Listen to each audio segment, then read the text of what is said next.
Sebo Mwami Gombya webale nnyo webalire ddala Salongo kitalo nnyo abakungubazi mwenna Sebo taata agalamidde mu ssanduuko kati manyi otuwulira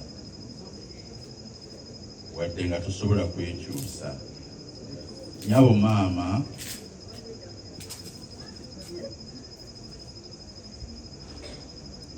President Andrew Benon Kibuuka ndoza akyaliwo yayogedde wano nti Mzee Jackson Ndawula ati tamulinaako ttaffaali nanga Andrew Benon Kibuuka taninaako ttaffaali nze nanga ninamu kisenge kiramba ne bannakatemba mwenna abali wano bannabitone byonna n'omupiira nga mweguli n'emizannyo emirala kitalo nnyo nze Innocent Elia Banda nkolera ku Metro FM ne Mwami Herbert Kiwalyanga abangi gwe tumanyi nga Habike naye Habike oyo mukama wange ye manager ate nze assistant we naye nga tetunnatuuka eyo yonna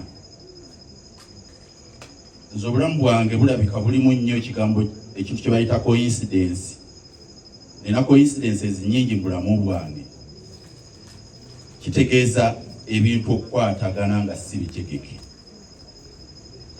bwe nali nsoma nga ndi Makerere College School nasisinkana abaana basatu omulenzi omu n'abawala babiri mwalimu musomera abaana abalala bangi naye abo mboogerako kubanga oluvannyuma nazuula oba banyunga oba tweyunga mu ngeri etwali tetusuubira. Omulenzi yali Edward, abawala babiri bonna nga batwala erinnya eryanjuba. Era ndooza weebali wano bannyinazaabo ninga omwe yamulabyeko. Kaakati bwe mbasinkana, Edward yabeera mukwano gwange. Era Edward oyo yali mulenzi eyeesobola obulungi kubanga Edward oyo nzijukira twabanga tulya donut nga atuwa ne bulubani ne tusiigako. Kaakati oluvannyuma netegeera ne bannyina nga tuli mu ssomero lyerimu.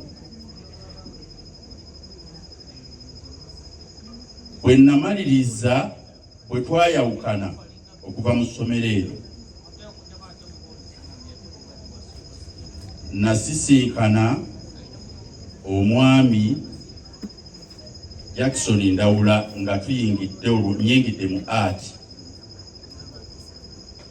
N'abeera mulungi nnyo era nga bamuwulidde bamwogeddeko temuli kikyamu n'ekimu.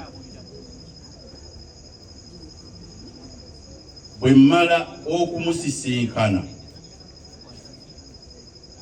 oluvannyuma nasisinkana abaana bana, abawala 3 n'omulenzi omu, n'abalenzi 2, ndoza 5. Kaakati abaana abo nga baana bato, naye nali muto by then, naye nali mbasinga obukulu. Naye bwe mbasinkana nabasinkana mu bino bya bitone, naye nga baagala nnyo kye bakola, era nembeera producer waabwe nembeera director waabwe nembatendeka nga ne Gombya ono kwalira Gombya mmuwulidde. Omu ye Herbert Kiwalyanga, Irene, Betty Mirembe, mulala nga simulaba. waliwo gwe siraba naye Rebecca. Kaakati abaana abo nga bazina amazina, Happy oyo mumulaba alina ekiwato kiringa kisinga eky'omukyala okugonda, kuba bakyala tubamanyi nnyo ku mazina amaganda. Kakati nga nze simanyi nti taata Jackson Ndawula yabazaala, naye ngenda okweyongera okubamanya nga yabazaala. Era twatambulanga buli kawungeezi nga tuvudde mu kwetendeka ne tugenda wali ewaka Cold Kampala, ne tunywa amazzi, ne tunywa caayi, ekyabeerangawo ne tukirya. Oluvannyuma Edigoyo naye ne mulaba nga tulina n'akaduuka kwe tutuula awo Cold Kampala, era ye yajjanga ng'omulaba nti musajja bwamupiira ava mu training. Kati ngenda okusisinkana maama Gertrude Njuba, nga maze okusisinkana maama mukyala Ndawula, oluvannyuma nasisinkana maama Gertrude Njuba, mba njogera naye n'antegeeza nti abo banjuba be nasoma naye baana be. So ndi wano ku bantu b'endowooza nti obulamu bw'ensi eno waliwo omuntu ne bw'oba oyagala otya nga toyinza mwejjako, era ogenda okulaba mwetooloolamu katono nga muddamu nga mukola ki, nga musisinkana. Ekyo kyeyongera okulaga nti tuyina okubeera abeegendereza nga tutambula mu nsi eno.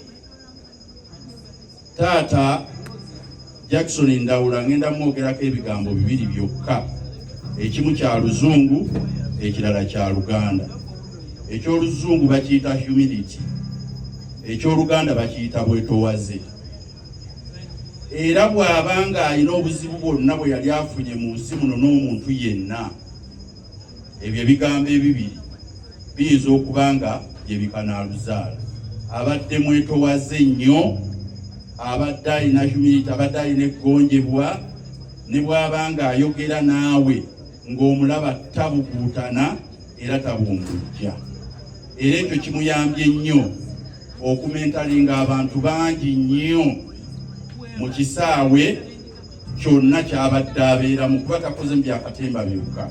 Mawulidde Andrew Benon Kibuuka ng'agamba nti ne we yabeerera mu kampuni ya Green Boat ng'omusajja atuyamba. Abantu si bangi wano ofuna omutawaana n'obulwa akola ki, akuyamba oba akweyimirira. N'olw'ensonga eyo ye muntu gwe tukungubagira mu kiseera kino, era kitalo nnyo. Nze